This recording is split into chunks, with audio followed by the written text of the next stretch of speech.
Дизайн как у всех. Корпус весь в олеофобке, матрица не 90 Гц. Подстройка цветов под окружение 5260 мАч в батарейке до 2 суток заявлено. По факту телефон свободно живет сутки и еще и остается. 4 пикселя объединяются в один, в итоге получаем из 27 108 заявленных. Детализация космос, и камера у них лучшая почти во всем. DxOMark вам в помощь. Второе место после Huawei P30 Pro, притом с таким же количеством набранных баллов. Карты памяти не вставить, и Qualcomm-овский процессор Snapdragon 730G не заставит вас забыть о проблемах с тормозами при обработке фотографий по 10 мегабайт. Так откуда 10 причин его купить? В общем, все просто. Tube 407, всем привет, вы на канале Польза.нет, и здесь только быстрые емкие обзоры с долгими стримами по воскресеньям. А еще розыгрыши для подписчиков, условия которых всегда просты: подписка, лайк и комментарий. И сегодня я расскажу вам о телефоне, на который я сейчас снимаю свои ролики. Да, теперь я снимаю на него. Дело в том, что почти все мои 400 роликов на канале были сняты на мобильные телефоны. И обозревать смартфоны я начал именно по причине того, что каждый раз пытаюсь найти лучший для себя аппарат для съемок. Да я даже стримы на Redmi Note 8 провожу. Кстати, по поводу этого аппарата уже был стрим, и все пруфы по поводу этого телефона вы можете найти в нем. Ссылка на стрим будет в описании к видео. Но об этом не сегодня. Просто мне хочется, чтобы вы поняли, что для меня мобильный телефон — средство производства контента, а не продукт для простого домашнего потребления. Хотя в игрушки я сыграть тоже всегда готов. И теперь тезисно 10 причин, по которым я считаю, стоит купить телефон Xiaomi Note 10. И я купил его китайскую версию Mi CC9 Pro, ведь так было дешевле. Первая причина — многообразие выбора. Мало того, что вы можете купить китайские аппараты сэкономить, притом ничего не потеряв в железе, так вы еще и цвет корпуса можете себе выбрать. Давно вы видели топовый смартфон с белым корпусом? Вот именно, а Xiaomi даже в своем камерафоне этот выбор вам представила. Второй аккумулятор 5260 мАч,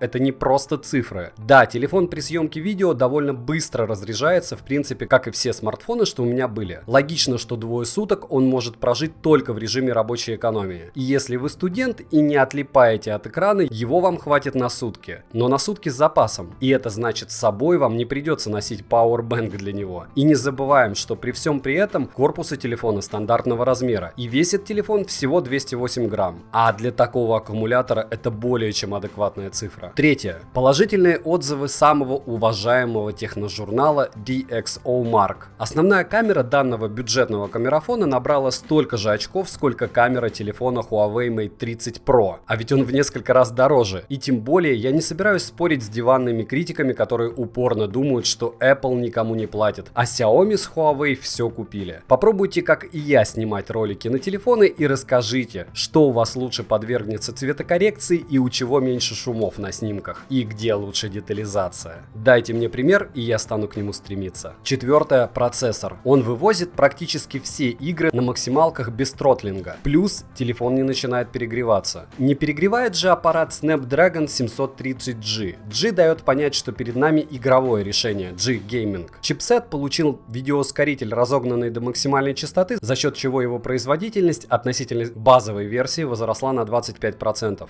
Также чип наделили функцией Jack Reducer, который минимализирует потерю кадровой частоты и обладает функциями анчитинга. Помимо игровой производительности, Snapdragon 730G получил возможность записывать видео с частотой кадров в 960 fps. Да, здесь есть слоумо под 960 fps. А также этот процессор позволяет вам работать с HDR10 дисплеями с разрешением 2К. В итоге у нас дешевый процессор, который при этом отрабатывает на отлично все поставленные задачи. Но опять же повторяюсь, когда мы делаем снимки на 108 мегапикселей, телефон думает долго. Пятое. Дисплей. Да, у него нет 90 Гц, и 120 Гц, конечно же, нет тоже. Диагональ у него 6,47 дюйма, матрица 3D Curved AMOLED, разрешение 2340 на 1080, которое является всего Full HD+, соотношение сторон 19,5 к 9, соотношение экран-корпус не особо классное, но потребное, 82%. Плотность пикселей тоже не слишком удивляет, 398 ppi, но максимальная яркость 600 нит это более чем достаточно. Контраст 400 тысяч к 1. Стекло Gorilla Glass 5-го поколения, поддержка HDR есть. И от чего же это может быть причиной для покупки, вы спросите? Да все просто, главное же ощущение от экрана. Я не из тех, кто извращается, выискивая оттенки цветов по краям аппаратов при минимальном минимальной подсветке, которой я никогда не пользуюсь. В общем, я не знаю людей, которые пользуются аппаратом на минимальной подсветке. Это особая форма мазохизма, максимально темной ночью включить телефон на яркости ниже, чем рекомендует вам сам аппарат, и рассматривать края дисплея. Ладно, неважно. Для меня причина то, что я использовал до Xiaomi Note 10 телефон OnePlus 7T Pro, который обошелся мне почти в 2 раза дороже. И по ощущениям в дисплее я разницы не почувствовал. И да, для меня деньги имеют значение. Хочу платить меньше за идентичные продукты. Хотя я уверен, кто-то разницу, возможно, и найдет. Шестое. Телефон можно поставить вертикально, и он будет стоять. Ладно, я шучу. Шестым я считаю плагиат. Внешним копия Huawei P30 Pro. Издали не отличить. Да и вблизи сразу не разберешься, пока на название глазом не наткнешься. По камере не проигрывает. Но по цене и внешнему виду он выигрывает. А Huawei P30 Pro, я вам напоминаю, флагман, пусть и старенький. Да и это не ролик сравнения. Внешне Xiaomi Note 10 топ. И черт с ним, с плагиатом. Седьмое, цена. Она здесь на Алиэкспрессе всего $550 с доставкой. И этот пункт здесь авансом. От чего? Да я уверен, что я его купил за 28 тысяч рублей, через пару месяцев он будет стоить дешевле 23.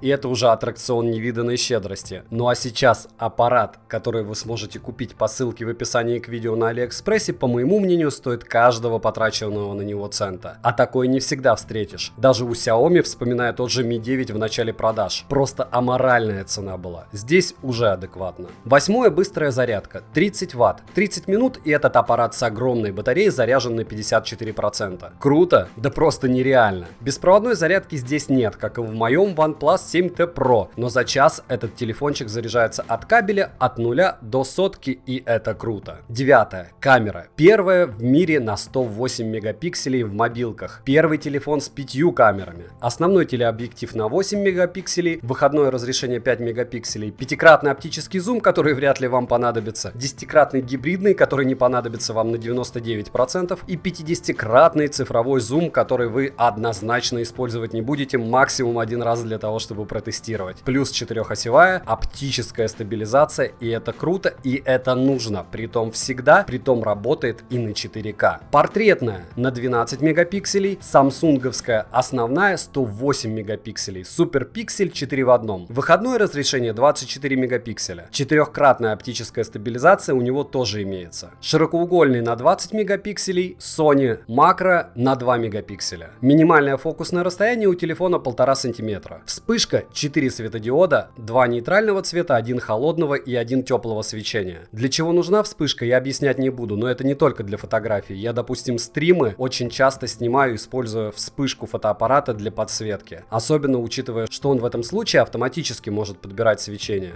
От моей лампы телефон не особо в восторге. В 4К снимает пока только при 30 FPS. И повторяю, что аппарат не выкручивает цвета, а просто идеально их передает и максимально детализирует снимки. Хотя для того, кому нужна постобработка ваших фоток, это не лучший выбор. Лучше покупать iPhone, чтобы он вам сразу фотографировал в инсту, даже 5 серии. Фронтальная камера на бодрых 32 мегапикселя, притом в разных источниках написано по-разному, но Antutu показывает 32 на самом телефоне. И она относительно хороша. Относительно, потому что, очень много в ней косяков, с одной стороны. С другой стороны, если ее правильно использовать, что снимки, что видео вы получите отличные. Просто используя ее, нужно думать. У Xiaomi даже, кстати, своя лаборатория появилась для производства камер, хотя линзы не факт, что в этом аппарате топ, а скорее всего совсем не топ. Десятое. Мини-джек. Признаюсь, у меня нездоровое отношение к наличию данного выхода в телефоне. И для меня это одна из причин купить данный смарт. Я люблю, когда к смарту можно подключить проводные наушники напрямую, без всяких там переходников. К плюсам также можно отнести наличие инфракрасного порта, при помощи которого можно управлять вашими девайсами. Разумеется, есть NFC с поддержкой Google Play. К откровенным минусам аппарата можно отнести одну колонку, стерео вам здесь не видать. Здесь есть слот на 2 симки, но нет слота под карту памяти. При максимальном разрешении фотки слегка замылены по краям, даже на 108 мегапикселях. Топорный вибро мне нравится, но он однозначно дешевый. Однозначно дешевые линзы на оптике. Нет 120 Гц у экрана, да даже 90 Гц нет. После съемки фотки в максимальном разрешении нужно ждать 3 секунды для того, чтобы сделать следующую, чтобы аппарат успел ее обработать. Аппарат, кстати, умеет делать оптическое боке, и оперативки 6 или 8 довольно мало для выбора. Понятно, что вы можете хотя бы выбрать себе по карману, но 12 нет в топовом аппарате, который является камерафоном, который подтормаживает при снимках, ну так себе решение. Душа требует 12. Плюс не топовая фронталка, про которую я уже говорил, видал я и получше. При помещении аппарата в комплектный чехол камера прячется и становится защищена. Стабилизация при съемке 4К 30 FPS есть, на 60 FPS в 4К пока снимать камера не может. Чуть не забыл, поддержка кодеков AAC, LDAC, aptX, aptX HD и aptX Adaptive. Все для ваших Bluetooth наушников. И сканер отпечатков пальцев. До обновления у меня работал 100 раз из 100. После последней обновы на 100 нажатий с первого раза он распознает около 95, что в принципе тоже довольно круто. Про навигацию. Систему позиционирования стандартно здесь 3, GPS, Galileo и GLONASS. Ну и разумеется есть гироскоп и лазерный фокус. Резюмирую кратко, советую. Не так, чтобы сейчас, сломя голову, покупать по ссылке. Но если вам необходим камерафон за адекватные деньги с полным набором плюшек для техномана, это точно ваш выбор. Я до этого всем советовал OnePlus. Шустрые у них аппараты. Сейчас советую этот девайс. В руках блогера-любителя данное чудо может делать волшебные вещи. Ну и конечно в него кайфово играть в PUBG Mobile. Примеры съемки, я думаю, вы уже заметили во время того, как я рассказывал вам про этот фотик. Понятно, что снег смартфону снимать ну очень тяжело. Для фото нужны прямые руки, а вот с видео особо по коррекции не разойтись. Не забывайте подписываться, ставить лайк за труды, пишите в комментарии, покупать еще телефоны или нет, приходите завтра на стрим, девайс сюда или нет, польза нет даст ответ. Добра и удачи вам, дорогие друзья!